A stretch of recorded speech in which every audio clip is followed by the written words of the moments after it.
नमस्कार दोस्तों, आपका स्वागत है जीनियस करंट अफेयर्स और जीके हब यूट्यूब चैनल पर। हम लेकर आए हैं आज के करंट अफेयर्स और महत्वपूर्ण जीके प्रश्न। आइए आज की वीडियो को शुरू करते हैं। आज का पहला सवाल है, हाल के पश्चिमी क्षेत्रीय परिषद की बैठक कौन से शहर में हुई थी? ऑप्शंस हैं ए मुंबई, बी गांधीनगर, सी जोधपुर या डी अमृतसर। आपका समय आरंभ होता है अब।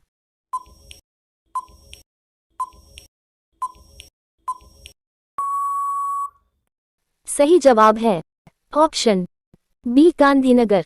केंद्रीय गृह मंत्री अमित शाह ने हाल ही में गुजरात के गांधीनगर में पश्चिमी क्षेत्रीय परिषद की 26वीं बैठक की अध्यक्षता की। उन्होंने गृह मंत्रालय के अंतर्गत राज्य परिषद सचिवालय के एक ही संसाधन वेब पोर्टल का भी उद्घाटन किया। ये पोर्टल क्षेत्रीय परिषदों के कामकाज को सुविधाजनक बनाएगा। बैठक में गुजरात, महाराष्ट्र, गोवा के मुख्यमंत्रियों और दादरा और नगर हवेली और दमन और दीव के प्रशासक ने भाग लिया। दूसरा सवाल है, हाल ही में किस देश को तूफान इदालिया ने प्रभावित किया? ऑप्शंस हैं ए क्यूबा, बी दक्षिण अफ्रीका, सी ऑस्ट्रेलिया या डी भारत। आपका समय आरंभ होता है अब।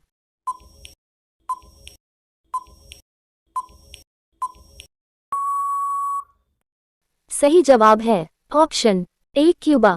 पश्चिमी क्यूबा में उष्णकटिबंधीय तूफान इदालिया ने तबाही मचाई है और फ्लोरिडा में खाड़ी तट की ओर बढ़ते हुए इसके एक बड़े तूफान में बदलने की संभावना है। अधिकारियों द्वारा निकासी का आदेश दिया गया है।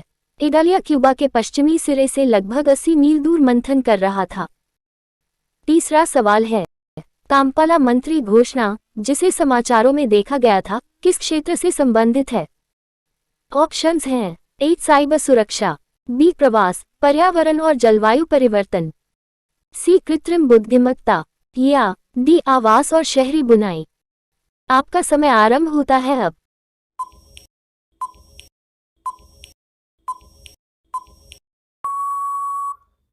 सही जवाब है ऑप्शन बी प्रवास, पर्यावरण और जलवायु परिवर्तन। कुल 48 अफ्रीकी देश महाद्वीप में मानव गतिशीलता और जलवायु परिवर्तन के संबंध को संबोधित करने के लिए प्रवासन, पर्यावरण और जलवायु परिवर्तन के DMECC पर कंपाला मंत्रिस्तरीय घोषणा को अपनाने पर सहमत हुए हैं। इसे अंतर्राष्ट्रीय प्रवासन संगठन IOM और जलवायु परिवर्तन पर संयुक्त राष्ट्र फ्रेमवर्क कन्वेंशन UNFCCC के समर्थन से केन्या और युगांडा की सरकारों द्वारा सह मेजबान किया गया था। चौथा सवाल है, गृहलक्ष्मी योजना को किस राज्य ने शुरू किया? ऑप्शंस हैं ए केरल, बी कर्नाटक, सी आंध्र प्रदेश या डी ओडिशा। आपका समय आरंभ होता है अब।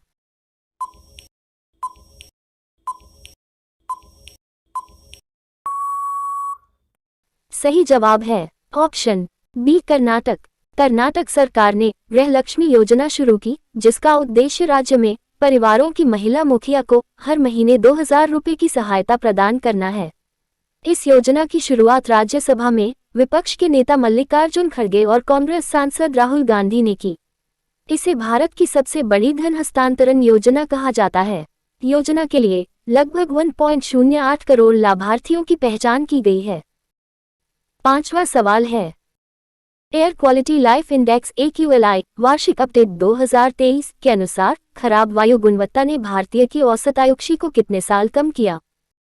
ऑप्शंस हैं ए 5.1 साल, बी 5.3 साल, सी 6.1 साल या डी 6.3 साल।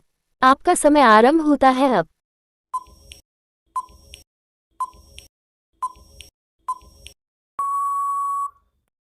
सही जवाब है ऑप्शन ए 5.1 साल।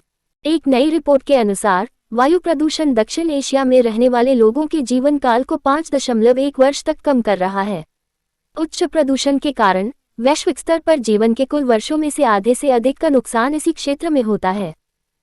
भारत में खराब वायु गुणवत्ता के कारण औसतन एक व्यक्ति का जीवन 5.3 वर्ष कम हो जाता है, जबकि हृदय रोगों के कारण औसत भारतीय जीवन प्रत्याशा लगभग 4.5 वर्ष कम हो जाती है। दोस्तों, अगर आपको लगता है कि हमारे द्वारा दी गई जानकारी आपके लिए महत्वपूर्ण है तो प्लीज़ चैनल को सब्सक्राइब, लाइक और वीडियोस को उन सभी दोस्तों के साथ शेयर जरूर करें, क्योंकि ज्ञान बांटने से बढ़ता है अगला सवाल है, किस भारतीय शतरंज खिलाड़ी ने विश्वनाथन आनंद की जगह देश के शीर्ष रैंक के रूप में लिया? ऑप्शंस हैं A R Praggnanandhaa, B T Gukesh, C Nihal Sarin या डी अर्जुन एरिगाइसी। आपका समय आरंभ होता है अब।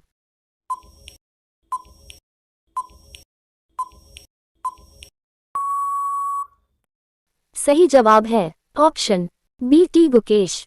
डी गुकेश ने 5 की मासिक रैंकिंग सूची में विश्वनाथन आनंद से देश के शीर्ष रैंक वाले खिलाड़ी का पद संभाला। आनंद के अलावा किसी अन्य को शीर्ष पद पर काबिज हुए 37 साल हो गए हैं। 5 बार के विश्व चैंपियन वर्तमान में 9वें स्थान पर हैं। विश्व सूची में गुकेश से 1 स्थान नीचे सक्रिय शतरंज से अर्ध सेवानिवृत्त हैं।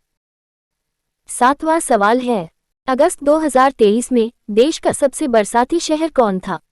ऑप्शंस हैं ए ऋषिकेश, बी चेरापूंजी, सी हरिद्वार या डी मौसिनराम। आपका समय आरंभ होता है अब।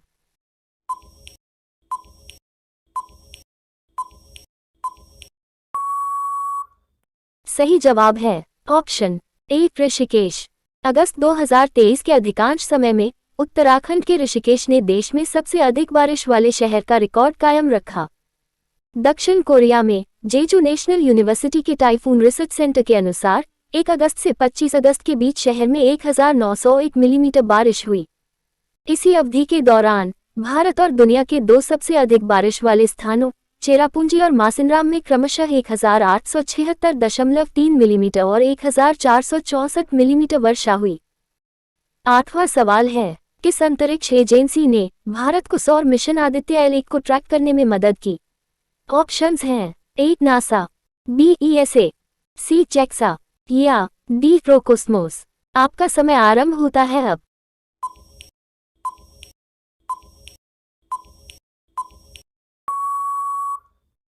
सही जवाब है ऑप्शन बी ESA। यूरोपीय अंतरिक्ष एजेंसी ESA सौर मिशन आदित्य L1 पर नजर रखने में भारत की मदद कर रही है। ये गहन अंतरिक्ष संचार सेवाएं प्रदान कर रहा है और भारतीय अंतरिक्ष अनुसंधान संगठन इसरो द्वारा विकसित नए उड़ान गतिशीलता सॉफ्टवेयर के सत्यापन में सहायता कर रहा है। 9वां सवाल है, कौन से देश ने 125 सालों में 40 डिग्री सेल्सियस पर हाईएस्ट औसत तापमान दर्ज किया? ऑप्शंस हैं ए चीन, बी यूके, सी जर्मनी या डी जापान। आपका समय आरंभ होता है अब।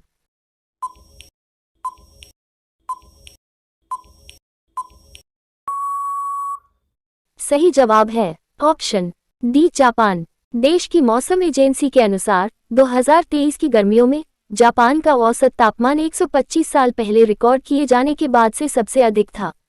जून से अगस्त तक औसत तापमान 30 साल के औसत से 1.76 डिग्री सेल्सियस अधिक था। इससे पहले अगस्त में जापान में साल का सबसे गर्म दिन दर्ज किया गया था जब फुकुशिमा प्रांत में तापमान 40 डिग्री तक पहुंच गया था। 10वां सवाल है, भारत की पहले 2 फीफा विश्व कप 2026 के क्वालिफायर्स के मेजबान शहर कौन से हैं? ऑप्शंस हैं ए कोलकाता और दुर्गापुर, बी भुवनेश्वर और गुवाहाटी, सी मैसूर या डी चेन्नई और पुदुचेरी। आपका समय आरंभ होता है अब।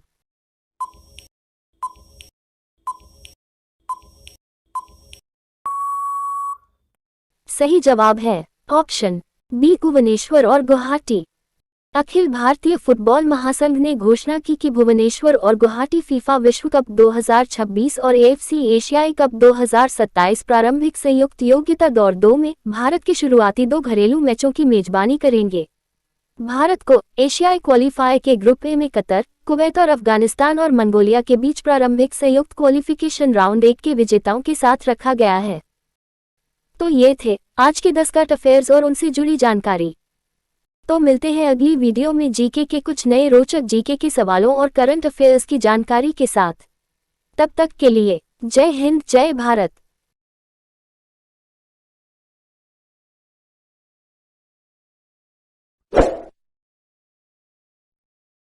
Subscribe now and press the bell icon. Never miss an update.